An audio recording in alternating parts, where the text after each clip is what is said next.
ninazungumza nawe baba yangu, ninajua wamekukataa, ninajua magonjwa yamekuandama, ninajua moyo wako umevunjika. Utazame Mungu atakusaidia, utazame Yesu Kristo, yeye ndiye jawabu la mwisho.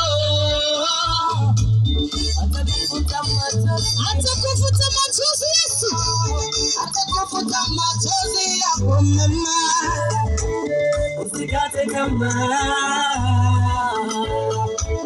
Yeye aliyekulinda toka ulipozaliwa mpaka leo hii upo naye, ndiye huyo atakupigania kwenye hayo matatizo yako.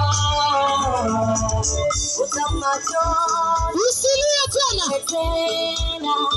yeye ni mwingi wa neema,